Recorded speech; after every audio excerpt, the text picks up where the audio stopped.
नमस्कार. मिस्टिक मराठीमध्ये आपल्या सगळ्यांचं मनापासून स्वागत आहे. आपल्या लाईफमध्ये, आपल्या आयुष्यामध्ये, आपल्या जीवनामध्ये सगळ्यात मोठा वाटा कशाचा असतो? सगळ्यात मोठा रोल कशाचा असतो? तर तो असतो आपल्या रिलेशनशिपचा, आपल्या नातेसंबंधांचा. आणि म्हणूनच सगळ्यात खोल, सगळ्यात डीप कर्म कुठे लपलेलं असतं? तर ते आपल्या रिलेशनशिप्समध्ये, नातेसंबंधांमध्ये. ज्या व्यक्ती आपल्या आयुष्यात येतात ना, आपण ज्यांच्यावर प्रेम करतो, भांडण करतो, रागावतो, चिडचिड करतो, काळजी करतो किंवा बदला घेतो, त्या सर्व व्यक्ती आपल्या आयुष्यात येणं म्हणजे निव्वळ योगायोग नसतो, तर ते कार्मिक रिलेशन्स असतात. आपल्यामध्ये ना एक ऋणानुबंध नावाची कॉन्सेप्ट आहे. तर ऋणानुबंध म्हणजे काय? तर आपलं हे जे शरीर आहे ते नवीन आहे, टेम्पररी आहे. फक्त या जन्मापुरतं आहे. परंतु आपला आत्मा जो असतो तो इटर्नल ट्रॅव्हलर आहे. आपल्या बरोबर तो अनेक जन्मांच्या आठवणी, अनेक जन्मांची दुःख, जखमा हे सगळं स्वतःबरोबर कॅरी करत असतो.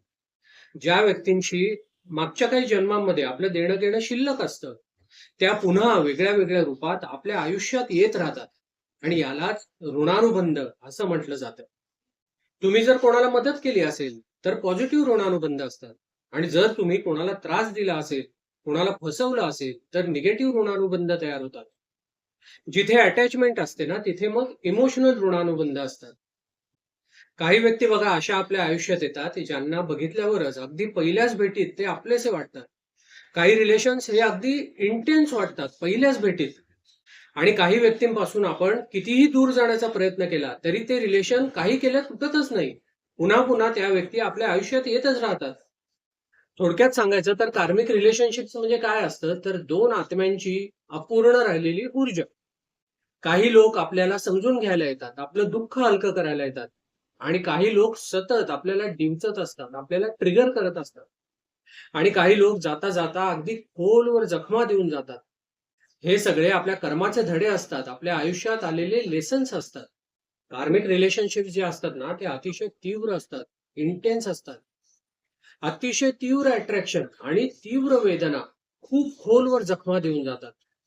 असे हे जे कार्मिक रिलेशन्स असतात ना, कार्मिक संबंध जे असतात, ते पूर्ण आयुष्यभर आपल्याबरोबर राहत नाहीत. ठराविक काळासाठी राहतात आणि नंतर त्या व्यक्ती आपल्या आयुष्यातून निघून जातात. आपण जर त्या परिस्थितीमधून शिकलो ना, तरच मग कर्माचं हे चक्र ब्रेक होतं. अन्यथा तशाच प्रकारचे लोक, तशाच प्रकारच्या व्यक्ती पुन्हा आपल्या आयुष्यात येत राहतात. चेहरा वेगळा असतो, परंतु कार्मिक संबंध मात्र तेच असतात. इथे एक सगळ्यात महत्वाची गोष्ट आपल्याला लक्षात घ्यायला पाहिजे, ती म्हणजे रिलेशनशिप तोडून टाकणं म्हणजे मुक्ती नाहीये, हा पर्याय नाहीये. तर त्या अनुभवातून शिकणं आणि ॲक्सेप्ट करणं हे महत्वाचं असतं. कोणतीही अपेक्षा न ठेवणं आणि दोष देणं सोडलं, की मग आपलं कर्म हलकं व्हायला लागतं.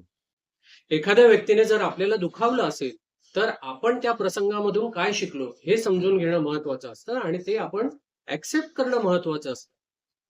तिथूनच खऱ्या आत्मजागृतीची सुरुवात होते. तर अशा प्रकारचे कार्मिक रिलेशन्स, अशा प्रकारची नाती आपल्या आयुष्यात येणं हे आपल्या हातात नसतं. परंतु आपण जागरूकतेने आपल्या नातेसंबंधांबद्दल जागरूक राहून काही साध्या सोप्या रेमेडीज करून आणि काही रिच्युअल्स फॉलो करून हे कार्मिक संबंध, हे चक्र आपल्याला या जन्मात ब्रेक मात्र नक्कीच करता येतं. ते आपल्याच हातात असतं. आजची ही माहिती जर तुम्हाला आवडली असेल, तर मला कमेंट बॉक्समध्ये नक्की कळवा आणि व्हिडिओला लाईक जरूर करा. आपल्या कर्माच्या, आपल्या आत्म्याच्या या प्रवासात सहभागी होण्यासाठी मिस्टिक मराठीला सबस्क्राईब जरूर करा. भेटूयात पुढच्या व्हिडिओमध्ये. श्री स्वामी समर्थ.